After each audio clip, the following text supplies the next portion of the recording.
Unaendelea kutazama Citizen Town Hall kutoka Two Rivers Mall, na kabla ya kwenda mapumzikoni ama wakati tulipokuwa mapumzikoni, Lawrence alikuwa anatueleza tu ama anatusimulia kisa chake kuhusiana na jinsi ambavyo alijaribu masuala ya biashara hususan katika kilimo na zile changamoto ambazo aliweza kupata. Pia kulikuwa na swali lililoulizwa na Dickson kuhusiana na jinsi vijana wanahusishwa hususan katika zile nafasi za kazi zinazotolewa. Wahiga, hayo ndio maswali nadhani yalikuwa yajibiwe kabla ya kwenda mapumzikoni. Asante sana Mashrima, and let's immediately get some responses to those questions. Roy, we haven't heard your voice so far at this time. Let's get a quick reaction about youth representation before CS also weighs in. Thank you so much. I would want to say that the core mandate for National Youth Council when it was enacted was to actually make sure that the youth is represented. The youth is at the table, the decision table. I would want to speak to my constituency that as we speak right now, actually the major driver or the major push for us to review our Act Moiga is to make sure that across all governance structures, National Youth Council will be mandated to nominate or send a youth. We are talking about not only the board representation. We are talking from the grassroots, the PTE, the committees at the school, church, and all that, all across. Once we achieve that, and I believe with the support of our CS, once we achieve that, the youth voice will be felt across board. Okay. And youth will stop saying that we are not involved, we are not, because they will be at the decision table. Okay. And then to Mahiga, just as I finish. But I need to clarify something. 8 or 9 years after, without any elections, yes, can you really say youth are represented right now?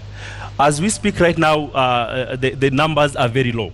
Okay. And that's why when we looked at it with the new leadership, we realized that that is the problem and we needed to fix it.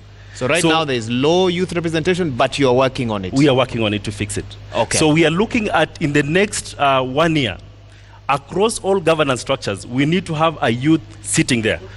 Not only at the government, the parastatals, but across board. Okay. And then just to finalize, there's a discussion which was mentioned about the trip or the number of the impacts in terms of the loans and affirmative actions. I want to say that there was a realization that we are giving out these affirmative funds, but there is low focus in terms of business incubation. Okay. And I believe that Youth Fund is in the process of coming up with a product to focus more. As we give out these loans, the youth is first of all prepared that this is the process you'll take through to take this loan, and this is he's given people to walk him through, so that when they take the loan, now they are able to materialize and grow and employ other youths. And then finally, I would want to also mention that one of the key successes we have as a ministry now, yes, is in terms of reviewing the youth policy, so that we have a coordinated approach towards addressing youth issues, so that the many interventions that are being done by private sector, the government, the international actors are well put together to realize a better impact to our youth. Okay. Yes. And I think it's important data you've raised, bearing in mind in 2016, 400,000 SMEs, according to the Kenya National Bureau of Statistics, were shut down, while annually 2.2 million medium and small term enterprises were closed in 5 years. So it's a difficult business environment. Must be challenging for young people, and we'll talk more about that with Josiah as well. But CS, I know I need to give you a chance to respond to some of the questions. Go ahead and do so at this time. Thank you very much. I want to address myself to the question that is the government doing enough to provide opportunities for the youth? And I'd like to say that let's take the much opportunities that are being provided by the government. If you look at the education level, from primary, standard 1 to standard 8 is free primary. I think that is a huge support for families, and including where the youth come from. Secondary school, we have free secondary school right now, which means that has also facilitated a lot of transition rate. And in fact, we are having almost 98% of transition rates from primary to secondary. In my view, that is a big help, because an educated society is able to take opportunities that are brought within the country. Look at the TVET, that is technical vocation, education and training. The government has invested in terms of building infrastructure, training instructors, and at the same time giving loans and the subsidies to those who are going to TVET education. And I can say without fear of any contradiction now that anybody who has done something like plumbing, electrical installation, housekeeping, catering, mechanical, they are able to get a job right now. If you look at the big four, the opportunities brought by the big four, that is manufacturing, affordable housing, universal health care, and the food security and nutrition, there are many opportunities that those people with those skills can find how they can be able to benefit from them. Before you go to your next point, the World Bank raised the concern with the low quality jobs. The jobs you've described, are they jobs you can say as CS are of quality for young people in this country? I think a country like Kenya or in Africa, one thing, we don't even have enough jobs. So the issue of low quality is better than even none. So of course the government is wish to have jobs that are not low quality to the extent that those who are having those jobs are living poor, but it's better to have even low quality job, in my view, than have no jobs at all. Look at somebody raised the issue of the government is going to do census, and you can see the number of people who have turned up to look for these jobs. So I think whatever jobs they are there, I think it's a good starting point, and they can be able to get a better job to, the next day. Then another, we have also access to government opportunities. That's another affirmative action. We also have where the government is working with the private sector, especially the MasterCard, who have just come to support those going in business. We have the Ajira jobs, which are online jobs. I think in this country, there are some youth who are having more than one job because they can be able to use the digital skill to have some online jobs in this country or anywhere in the group. So the government is doing much, much more than I think the youth is appreciating. But also let me also say it is very important to have an attitude, and a positive attitude, where you are looking what is there, even if 50%, can I be able to appreciate it. I also wanted to mention very, very, very briefly that the young man who mentioned about going into agribusiness, it is true, 3 jobs out of 5 fail within the first year. So he fell into that category. If you happen to fall in that category, and more so in agriculture, is even more difficult because it's an issue of supply and demand. If tomatoes are going for 3,500, when there's a shortage through greenhouses, they're able to produce when it's not rain-fed. When now the rain-fed tomatoes come, they go to as much as 500. So it is very important that also they take advantage of value addition.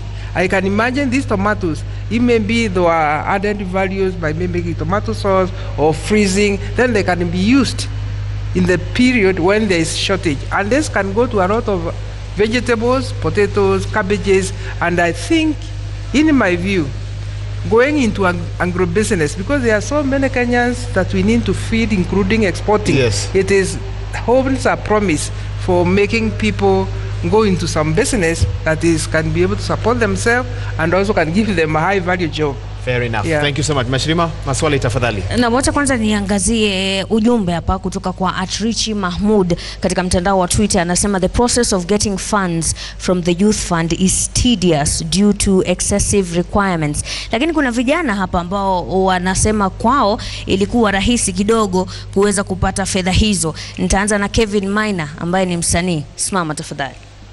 Tueleze wewe ulijaribu kupata huo mkopo wakati gani? Mimi naitwa Kevin Maina. Mimi ni msanii.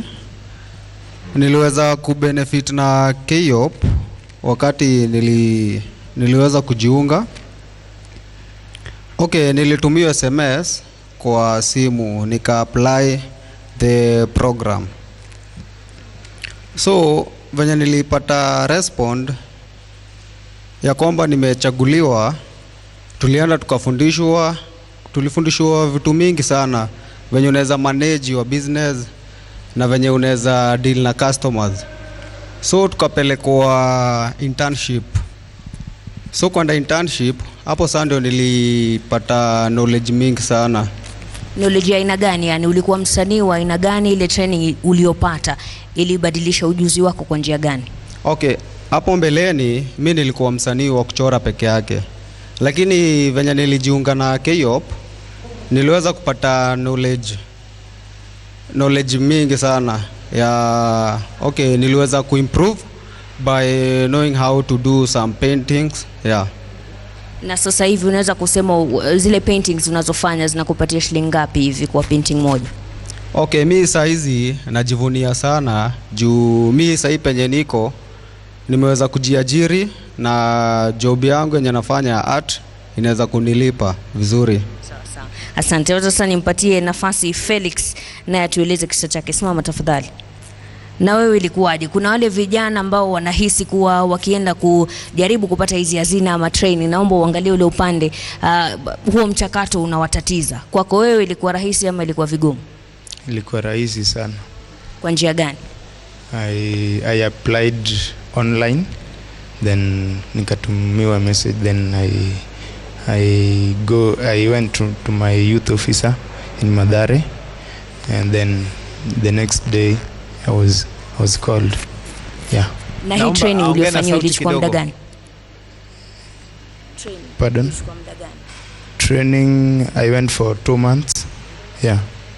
For life skill, and after training I got to learn the skills on business, and now I can be able to do my own business. Kwa hivyo una biashara gani? Kuuza viatu. Na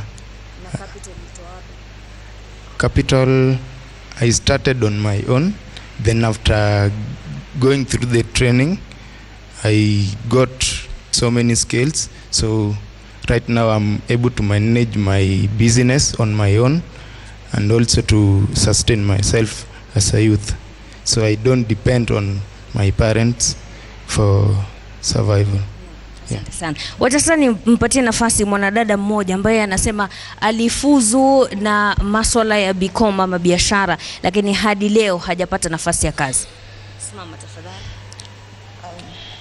Thank you. My name is Wendy Aura from, I represent the Young Women Leaders Connect, and my greatest concern was about, as much as we talk about corruption in the country with the large sums of money, are there systems that are able to audit the system, the selection and recruitment systems, especially for, I'll give an example, for the census jobs that were recently advertised. That were recently advertised. Most youth were, let me say, they were expecting much from that, especially those who are recent graduates and those who are undergraduates. But now the problem comes, there was the overhaul in the selection, and some people, maybe some youth feel that maybe there will be a lot of more transparency and accountability in the selection. So as I wanted to ask this, yes, is there a system that is put in place so that we may be able to audit the selection and recruitment? And now that we have the Public Service Commission jobs, what are you doing as a ministry to be able to audit how the youth will be selected into the ministry? Thank you. Wahiga. Okay, you've heard that. Two comments by two young people who've benefited from some of the funds available, but one young lady is saying, for us, we still don't see selection as fair. How do you respond to that, CS? Thank you very much. I think regarding the census job, which has just been advertised, the fact that even it's advertised is a good, transparent to be able to say these are the available jobs. And I think the fact that so many people have turned out to request for these jobs, it just shows the extent of the need and the need for these jobs. Therefore, I would not really say the system is not fair, but we are living in a world that competes. So when you advertise, you are shortlisted, you are interviewed, and at all these stages, you are kind of getting what we call survival for the fittest in terms of the requirement for that particular job. But that does that not work against young people who may not have the resources to lobby at the highest level?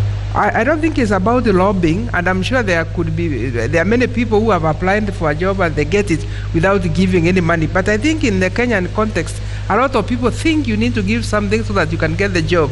The issue here is there are too many people who require chasing very few jobs. So definitely, people will feel out of the census job, which maybe they require a certain X number of vacancies, and then those who have turned up. I remember like the Eka Hotel, where they needed just 200 people, and over 5,000 people turned up. That go to the extent to tell us, all of us in Kenya, that we have a serious problem on unemployment. Competition for the jobs will always be there until the economy is growing, or until we change our mindset to think that we are not looking for a very specific job. It's anything that can be able to give you some form of employment, and then you perfect it as you move. Okay. Yeah. Which actually brings me to another question now, and it's interesting that you've raised that in the example of Eka Hotel. Are these initiatives and interventions done by yourself and this team here, are they enough? Do you feel like you're really chipping away at unemployment in this country, or do you sometimes sit in frustration and ask yourself, surely what are we going to do with 900,000 people per year between now and 2025 that we need to create jobs for to avert a crisis? Let me tell you, Mwaura, the government struggles with this. It gives us kind of sleepless nights, but it is always important to know that whatever is being done, there are several interventions from government, there are several interventions from private sector, there are several interventions from different state and non-state actors. Therefore, we do understand there's a serious unemployment problem. One, because of the system of education that has always told us go to school, get good grades, come for a job. That is not working. Two, also the people changing their attitude, what kind of jobs are available in this country. And that's why we are talking about TVET, so that you can have technical skills, even if you have a degree at the university level, but you are able to do a skill that the employers need. Therefore, we feel the need, we feel the struggle, but also I think that's why the education we are thinking should be transformed. And you find even the youth space, there are many players. And that's why we came up with our youth policy that it gives a framework of how different players can come together and be able to address at a different level. If you look at all these organizations here, they are addressing different stages of intervention. Okay. Look at the technical vocation. Not everybody can become an entrepreneur. Therefore, that will take a certain number. Then when you look at those who can go into TVET, you take a certain number. So they start addressing the problem from, and I heard a few people say this, the money they get is retro, but if this money is going to spread to the bottom of the pyramid, then I think we can start getting intervention at different levels that they can be able to move the country forward. Okay. But the secret is the economy needs to grow so that we can create jobs. Okay. Yeah. We hope Treasury are listening, and others who are tasked with the job of making sure the economy grows. When we come back, we'll also hear from Naomi Onyango, who's an Innovation Challenge Officer, Kenya Youth Employment Opportunities Project. We've been told they can assist even Standard 8 leavers as well. We want to hear more details about that, but Mashrima meanwhile can take us to a break. Mashrima. Na kabla kwenda mapumzikoni, at Sir Arens katika mtandao wa Twitter anasema the youth unemployment can be solved by having one man one job policy. People do many jobs to quench their greed or satisfy sincere needs. If jobs would have reasonable salaries, one wouldn't need several jobs. Tunapumzika kidogo, tunarejea hivi punde. Usiondoke.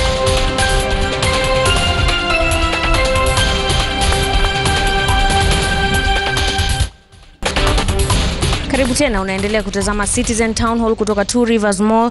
Nataka sasa kumpatia nafasi Daniel Masharia aweze kuuliza swali kuhusu swala nyeti ambalo mara nyingi huwa linatoa taswira tofauti kuhusiana na miradi mbalimbali ya serikali. Yes, Daniel Kihanya, Dadmash Fabricators. I'm an XNYS beneficiary, jina ambalo twalijivunia sana. Lakini hivi karibuni hizi scandals NS1, NS2 ambazo zimeathiri jina letu. Kwa hivyo kwa media na Wakenya kwa jumla, ombi langu ni mwe mkitaja scandals na jina la mhusika mkuu. As we all know, institutions are there forever, but individuals will come and go. So let us not tarnish the name of the institution just because of few individuals who are corrupt and they'll come and go. Thank you. Asante sana Daniel. Anthony Mugeni, sasa wewe una biashara yako, ujumbe wako kwa vijana ni upi? Yangu ni kusema first of all I want to say that I'm also an alumni of National Youth Service, and when I left National Youth Service I started my own business. In fact, I'm just getting so surprised here when I get to hear guys having been funded to do their business. I started with zero, and today I'm a fairly big employer. I want to urge our youth that we need to look to be more focused, such that we don't have to really look for jobs. If we can if we can also create those jobs, it's very, very important. And I want to urge our panelists, if you can consult some of us, we have a lot of information, we have a lot of experience that when we give to you, you will be surprised how we can move this nation to the next level. Mashirima, asante Anthony. Kabla uendelee ningependa kuuliza Anthony swali. He has challenged the young people to be more focused. Can he be more specific? What did he do that he has gone from being a job seeker to an employer that the gentleman 2 rows ahead of him was unable to achieve? Can he give us more specifics, please? Okay. When I was in National Youth Service, I learned resilience. To keep knocking the door until it opens. That's what creates the whole difference. I would go to a place, for example, when I was seeking for my internship, I would go to a place, and I remember I went to one place the first time and they told me they don't offer internship. They have never offered one. So the following day I came back, and then the lady told me, you were here yesterday and I told you we don't do it, but I only had one thing, that they have never offered. So I was thinking I would be the first person to be offered, and I pushed until I got it. So we need to be resilient enough. We need to keep knocking until the door opens. Na asante Anthony. Kuna swala ambalo lilikuwa limetajwa awali na wageni wetu hapo juu ambao kunao Wahiga, na ni kuhusiana na wale ambao hata hawana vyeti wanaweza kupata nafasi. Sasa nataka kumpatia nafasi kijana mmoja hapa ambaye anasema yeye alikuwa kijana wa kurandaranda mtaani lakini ameweza kufaidi kutokana na ile miradi ya serikali. Anza kwa kutuambia jina lako kamili. Jina langu ni Gregory Mutua. Mimi nilikuwa wale chokora ambao walikuwa na randa mitaani, na wakati wa minister alikuwa anaitwa Karisa Maitha ndio alituchukua akatupeleka NYS. Sisi tukiwa hatujui lolote, hatuna nguo, tukapewa nguo na serikali, tukatrainiwa kwa National Service. Mimi nikafunzwa mambo ya kuongea Kizungu, kujua eyes right, eyes left. Kutoka hapo nikapewa course kwa National Service, nikafanya plant operator, ile kazi ile course ya kupeleka matingatinga, na kutoka hapo ndio tukaweza kutoka nje, na through ile course ambayo nilipata kwa National Service nimeweza kwenda kufanya kazi upande ya Iraq, nimeenda Afghanistan, nimekuwa Somalia. Sasa mimi vile nilikuwa chokora, sasa nimejenga plot yangu Ndondora. Sasa mimi ni landlord na kondesha na naitisha pesa. So mimi nataka kusema ya kwamba serikali opportunity yote ambayo inatokea, vijana wasiignore, wachukue, kwa sababu kama sisi tungeignore kujua National Service mahali imefika singefika. Saa hii ushuhuda yangu imefikia mpaka rais mwenyewe.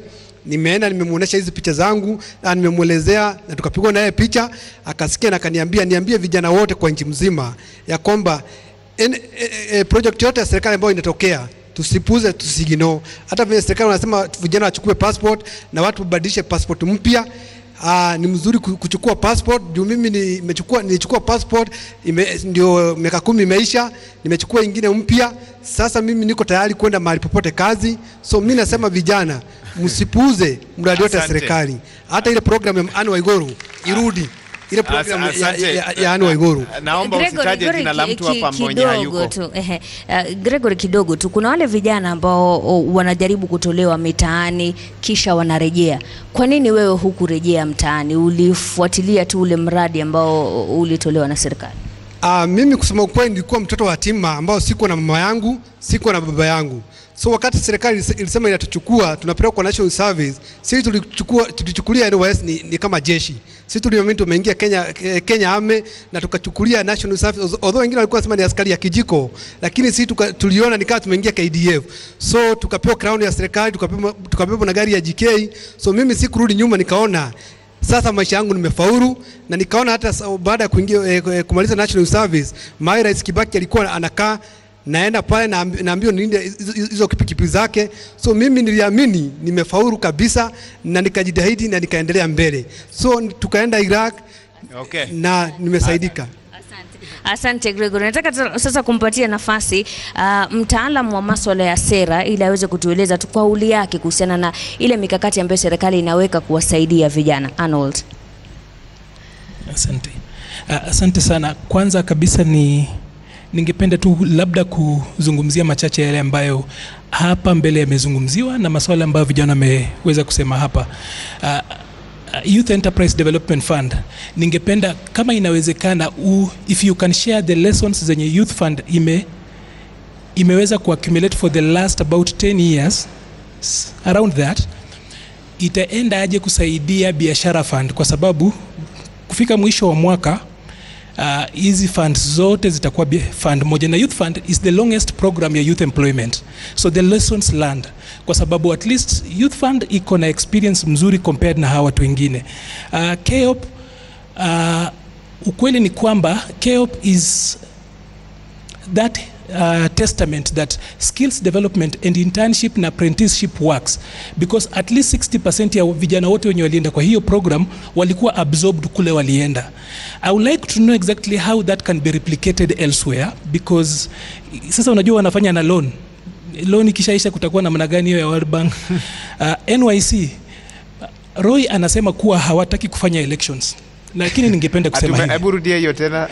Roy ambaye ni CEO ya National Youth Council, ni rafiki yangu na mimi nilikuwa National Youth Council, wanasema kuwa hawawezi ama wanafikiria juu ya kufanya elections. Ni vizuri angesema hivi kuwa ule mswada ambao uko pale bungeni unatoa kura, na labda tuseme hivi, waziri yuko hapa hivi, watoto wa Kenya, watoto wa shule wanaruhusiwa kuchagua prefects zao. Viongozi wa vijana katika colleges wanachagua viongozi wao, lakini vijana wa Kenya, serikali hii imeamua kuwa vijana as in they are not responsible enough to elect their leaders. As in, hiyo ni kuambia vijana wa Kenya kuwa hamuamini kama watoto wa Kenya, children wanapanga line, wana elect their leaders. I think na yule mtu ambaye anapeleka mswada huo bungeni ni kijana. Ako bungeni kwa sababu alichaguliwa ama kura zilifanya akafika huko hivyo, lakini hataki vijana wachaguliwe kwenda kwa National Youth Council. Ningependa kuomba bunge ikatae mswada huo, na waziri yuko hapa na vijana wako hapa. Hamtaki kuchagua viongozi wenyu? Wanataka kuchagua viongozi wao. Tafadhali mruhusu vijana wachague viongozi wao, na kuogopa kura ni uzembe tu wa mafikira, kwa sababu hii kura haizuii mtu yoyote kufanya kazi yake. Waziri, kuna kitu ambacho ningependa kuulizia. National Youth Policy imefika wapi? National Youth Policy ya mwisho kabisa ilifanywa 2007. Hizi mpangilio yote tunafanya tukitumia sera gani? Kama youth policy haiko, hii review imechukua forever. IYD imekuwa ni kama ritual. IYD ni International Youth Day. Mimi kama Arnold nimeisherekea miaka 10. For the last 10 years I've attended IYDs. Imekuwa kama ritual. So zile vitu ambazo tunaamua kila siku tukisema, kama tarehe 12 tutakuwa tunasherekea, last year walifanya nini? Imefika wapi? Lakini cha kushangaza mno ni kuwa, na cha mwisho tafadhali, hiki ni muhimu. Yes. Wahiga. That's why ni ya mwisho. Go ahead. Wanasema kuwa watakuwa wana launch. Unajua kizungu na Kiswahili ngumu sana kuchanganya. But they're saying that they will be launching youth empowerment centers. Ni vizuri tuseme hivi, hizi youth empowerment centers ambazo wanasema wanaenda kulaunch zilijengwa na Rais Kibaki, zikaachiliwa na tamu ya kwanza ya Jubilee. Sasa saizi wana launch. Una launch aje kitu yenye Kibaki alisha launch kitambo? Unajua nahurumia vijana wa Kenya sana. Lakini mwisho kabisa niulize hivi, theme ya International Youth Day vile imesetiwa na UN ni transforming education. Ministry ya Education ina play role gani hapa? Of course kuna transformation inaendelea. Ukiangalia hapa, hii ni ministry ya youth peke yake. Hawa watu wote Ministry of Labor, yes, wako wapi? Okay. National Employment Authority wako wapi? Asante. Wameshika hizo maswali. Josiah, let's start with you. Okay, thank you so much. Thank you so much for the questions from Arnold. But perhaps if you allow, Wahiga, I'll go back. I'd just like to take you back to a question that was raised by Mahmoud, that the process of accessing youth fund loans is tedious and the youths are not able to access that. I think it's a perception that we have tried to address for a long time. I know we have a history and we have been trying to enhance or improve our systems to ensure that the young people get their money within the shortest time possible. Our commitment today is that young people applying money as an individual, we have committed to process that money within 21 days. Young people are requesting for money in groups. Our commitment is that we process that one within a period of 2 weeks. However, before we do the actual disbursement of these funds, we insist on a pre-disbursement training because we realize it's very important and it is a key factor to ensuring that the repayment is made within the period that is required. Back to Arnold. Lessons. It's mentioned that we need to document, and indeed we have documented, the lessons that Youth Fund has learned in the last 13 years. We recently released our board performance report where we have a section for the lessons learned. One of the key lessons that we've learned is the young people need to appreciate business as employment. We are still struggling because most of the young people and I want to ask a question on that. And this has been, and I've seen many of you have sat in panels where people on social media have asked this: how can the employed tell the unemployed to become entrepreneurs? As you respond, I want you to tackle that as well. Actually, I can begin with that immediately because okay, go ahead. Really, earlier I said that government cannot provide enough employment for all of us. We are few in government, and we have to say this. We cannot all be accommodated in government, and we are saying this because we have been given a chance to serve these youth who are not employed. It's very important for the young people to appreciate that doing business is employment. They need to go into business. They need to understand the business environment.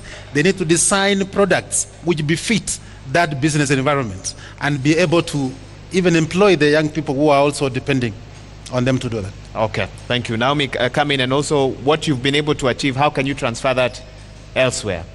Okay, thank you very much for that. Before I get into that, I would like to go back to where you are wondering how we are targeting people who didn't go to school. Yes. Well, we came to realize that the reason why some of the youth aged between 18 to 29 are not employed is because they do not have the necessary skills. So through that, we crafted an intervention whereby we are training them in vocational skills, job specific, and this training has been organized in such a manner that you don't need to have stepped in school. The trainers come down to your level. They'll use the language that you'll understand best, and best of it all is that most of the training now of our training is through apprenticeship and internship. So that way we are able to transfer the skills to them, which they use to either gain employment in future or to employ themselves. What after? Well, we still have 2 more years to go, but we also have the ministry leadership here. The talks have already begun on what after, and in due course, the nation will know. So hopefully after 2021, the nation will know the future of the training programs that you've been carrying out. Yes. Okay. Roy, come in. And you've been scribbling quite a bit on your gadget there. Thank you so much. You know, I represent the youth, so I need to make sure I've articulated. Let me start with the first issue, and I like that you pointed out the issue of election. National Youth Council was enacted in 2009. It was operational in 2012. Mwaiga, until now, we've not positioned ourselves strongly enough for even the government and other stakeholders to actually own us up and use us to articulate the voice of the youth. Who is we? The body? That is the council. Oh, the council, the issue, the paramount issue was elections. So in the new 1 year ago, when we were trying to see where is the problem, where did the rain start hitting us, we realized that the process was majorly, the loophole was in terms of nomination process. And that was what we are trying to change, where we are saying, let's have youth nominate the youth in terms of a panel, but the election process through the delegate system still goes on to have the youth represent elect their own youth. So going forward, this bill is at the parliament level. As long as it is still there, Arnold, you can still voice your opinions where you think, as long as we get a bill that will put order in National Youth Council so that we are able to articulate moving forward. And then 2, youth empowerment centers. I think saying that we are relaunching is misguiding my constituency, Maura. Youth empowerment centers has been an ignoble initiative by the government, but it has been lying bare, untapped potential. Mwaura, when you walk around today, the youth empowerment centers that are going to be launched, they have been revamped, they have been equipped, and youth now have a safe space. You go to Mwatate, there is a youth empowerment center where young people can just go, access internet at no cost at all, apply, do online job. So to say that it's an opportunity that as a government we're not tapped into, and it comes at a time when it is really needed to empower my constituency. So for Youth Empowerment Center, that is not a discussion. It is something that we need, and actually, I think he was just saying that it was launched under a previous regime, but now this current government is taking the credit for it. What we need to understand is this: it was launched, but the process, the project was never took process. Okay. It is only now that they are being now realized. Okay. For the benefit of the youth. And then finally, let me mention something briefly.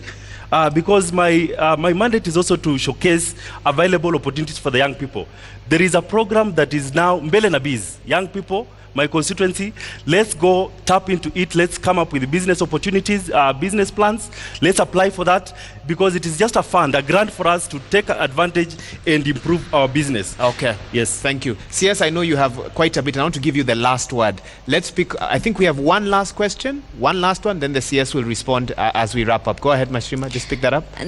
Kuna swali hapa kutoka kwa Damu Nyeusi katika mtandao wa Twitter. Anasema, about online work, I freelance, but what are they doing to support youth to counter EU competitors? Mwingine hapa anauliza swali kuhusiana na maswala ya mikopo. Sema, please highlight the issue of CRB listing, because according to his research, 80% of youth above 20 years are already listed, mostly by mobile phone loaners. Hajatuambia ametoa wapi hizi takwimu, lakini kuna hilo swala kuhusiana na kuwa kuna wengi ambao wameorodheshwa kuwa hawawezi kuchukua tena mikopo. Lakini kuna swali kuhusiana na masuala ya uchaguzi. Manake sasa kwa hapo ametaja swala la uchaguzi kuonekana kwamba vijana hawajapata ile sauti kuu, lakini kuna mwingine anahisi kuwa wakati wa uchaguzi wanaonekana. Elizabeth. Nashukuru sana Kapombe. My name is Elizabeth. My name is Elizabeth Kemunto, and I feel that the youth are not well represented in the electoral process. I'm here to represent so many youth out there who really feel like that we should really be well represented. We should be involved in the process because we are the leaders of today. Because we need to really understand what is going on at in the process, so that in the process of us being leaders, we understand everything that takes place in the IEBC. And since we know that election is the heart of democracy, thank you so much.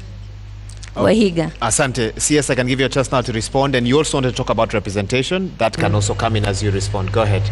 Thank you very much.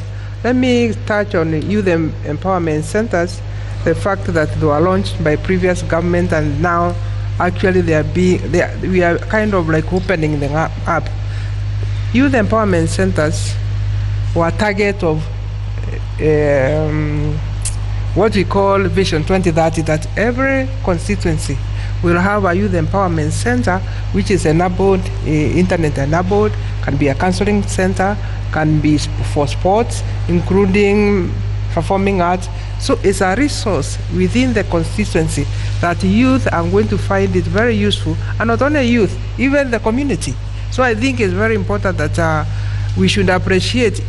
We are not able to do the 290 at the same time, but we have continually developed the numbers as we continue, and I think right now 152 are at various stages of completion. You can see there are still some constituencies where we don't have youth empowerment centers. So that is a huge resource that the youth, within a walking distance, within their own constituencies, they can be able to reach. And the fact that another government started it is very important. This government, which is headed by His Excellency the President, who is the UN champion of the youth. Actually, has invested a lot because he understands very well any country that does not invest in its youth is bound not to have a very great future. So I think His Excellency the President is the champion of the youth, and in this era, that's why most of the effort that we are seeing are quite vibrant, and we get to recognize. Even like this week, gives youth an opportunity to raise up their voice. Without this celebration of this week, we would not be here. So the issue that youth participation has been, we felt some youth, every time they tell me, youth are not being recognized, they are not participating, and at the same time, they are not included. I think it's about time that to be included and to participate, also youth need information so that they can be able to know exactly where do you participate, where do you need to include it, and they take opportunities brought by International Youth Week. I think we even started by saying every Youth Week gives us an opportunity for us to take stock. Some of the commitments we made last year are the ones which we are celebrating this International Youth Week. So it is very important that we know. Let's also appreciate the government. Any law that has come, especially all the institutions of government sitting here, they are very specific that we are able to have youth included in the bones. And they particularly say one youth, man, and another one, woman. So that inclusiveness is kind of as we comply with the law. Okay. Let's also remember the Constitution of Kenya, which is the biggest policy. It is also given as a Bill of Rights. It has spelled out the role of the youth. And that's why we are having a National Youth Policy, which has just been approved this week. National Youth Policy has been approved this week. It has been approved this week. Okay. To make a policy, it takes a long time because there is participation and we have to be very inclusive. So the National Youth Policy has been approved. It has involved the Ministry of Education, Ministry of ICT, Ministry of Labor, ours being the coordinator, and it has provided the framework which has identified almost 8 key areas what we are struggling with around the youth here. Unemployment, issues to do with the health, drug, alcoholism, and quite a number of other areas. And then in that policy, it has gone clearly to show what will be done in each case. So I would appeal to all the youth to read. It was a very participatory approach so that you can see your views are there. This is not an end by itself. Remember the effort of the youth from various other organizations. We need to stand up to be counted at the university level, at the high school, and so that their voices can be heard. The government cannot claim to do things for the youth without the youth participation in that approach. The last one I would want also to mention or to respond to is people living with disabilities. A lot of time we have conversation and we end up forgetting people living with a disability or people who require special needs. And you can see the government, even this particular year, when you are recruiting for National Youth Service, we have taken people with disability who can be able to participate within the National Youth Service. So it is also very important that the government has continually increased the employment percentage of people living with a disability from actually 0.1, which like 2000 and before the Constitution, and now we are almost talking about 3.5. We are not yet there, but you can see progressively is being considered, is being realized. So I would really urge as my final thoughts that for the youth, we need to be very clear. Those who have given an example here, as I listened, they are very clear in their mind what they want in life. And that's why the former National Youth Service say, I did not even get the loan, but they were clear. The next thing they need, you need to persist. You don't try once if you don't get it and quit. Number 3, your destiny is in our own hands. The government, which is also our government, has a role, but individuals also have a role, and how we are socialized within the communities, we will be able to take those opportunities that work for us, and at the same time, let's also accept individual diversities. We are diverse. We are all not going to be the same. Still, our normal calm will feature Even as we try to do all these things round over, there are those people who are very rich, they are middle, they are lower. So it depends, but through education, from transforming ourselves, you can be able to move from the lowest class to the highest. Okay. So and those who have done that are those who take opportunities. Rather than complain what is not there, see what is there and how you can be able to step on it and then move to the next stage, so long as you are clear in what you want in life. Okay, Yeah, okay. Thank you so much. Yes, those were your parting shots. But I just want to ask you one final question, even as we wind up. And this is, again, a lot of the feedback I've been looking at on social media. Two things that young people are asking, CS. One, they feel that the way the government speaks to the unemployed concerns them. They say that, especially government people of a particular age, or a particular background, the employed etc., have, in a sense, a condescending attitude towards the challenges that young people face. In fact, some are saying the panel here today should have had an unemployed youth to sit here and talk about what they're going through on a day-to-day basis. How do you respond to that? Secondly, corruption. It has been a national discussion in the country this year, day in, day out. Corruption has affected previous regimes of the National Youth Education and National Youth Fund. Corruption has affected, according to the Auditor General, the Uwezo Fund, amongst others. How much has corruption taken away, in your view, opportunities from young people? How do you respond to those two queries? Thank you very much. Let me start with the one which has been really in the last 1 month on top of queries that are asked to the government.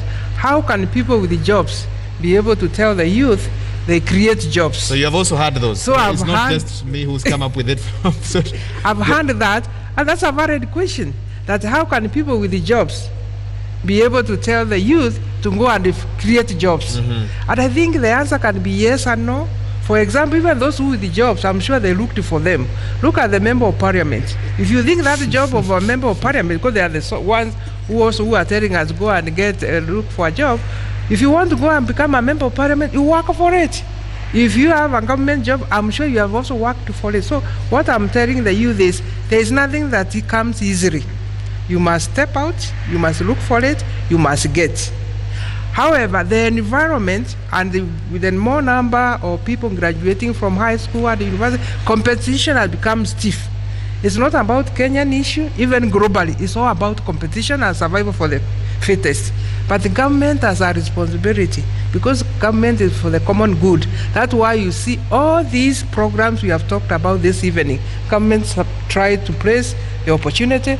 Private sector is able to give, like now, the Kenyan government has improved the ease of business, doing business from number 190 to number 61 out of what. That is excellent, so that the people can be able to go into business, registration, being able to taxation. The laws that we have has enabled the people go into business or improve ease of doing business, and through that, then we can have more jobs created and people able to get jobs. So it is true, it is hard, and because of competition and also several factors come into play why aren't you getting jobs. One, some economy is not growing, some don't have the skills, attitude, and the way also they were socialized. So one had to know, why am I not getting a job? I was waiting for you to touch on corruption. Then let me touch on the corruption. Of course, corruption is a bad cancer that kind of inhibits the socioeconomic development of every country. But you can see in this country, the government has been in the forefront of fighting corruption. If you talk of National Youth Service, we are done to restructure it completely because of NYS 1 and 2. And those who have been found to have corruption, of course, their cases are in court. You may say the cases in the court are slow, but at least people are held accountable for the corruption. Let me also say something about Kenya. I think sometimes we talk about corruption so much, and we have enhanced the perception.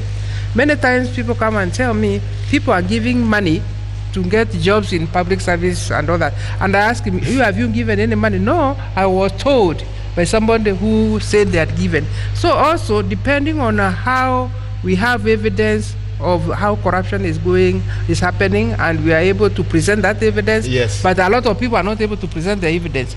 But it is there, The cases in court speak for themselves, and the government is doing everything possible to make sure people are being held accountable for their own deeds. Okay, thank you so much. That's how we wrap up this discussion. Thank you for everyone who's tuned in to catch this edition of Monday Report. Thank you to our panel here, Josiah Muriasi, CEO, Youth Enterprise Development Fund. We've also had Naomi Onyango, Innovation Challenge Officer, Kenya Youth Employment Opportunities Project. We've also had here with us Roy Sasaka, CEO, National Youth Council, and of course Professor Margaret Kobia, the Cabinet Secretary, Public Service, Youth and Gender Affairs. You may also have noticed at the front line of our audience here, we also had the PS, Public Service, Youth and Gender Affairs, Dr. Francis Owino, who joined us, together with Raymond Ocheng, the Secretary, Youth Affairs, amongst others. And of course to our audience, Asante Sana, here with us at the Two Rivers, for joining us for this program. And that is how we leave it for now, but I'm sure there's a last word from Mashrima Kapombe. Na asante sana Wahiga Mwaura, na mimi nasema tu usiku mwema. Tukutane wakati mwingine.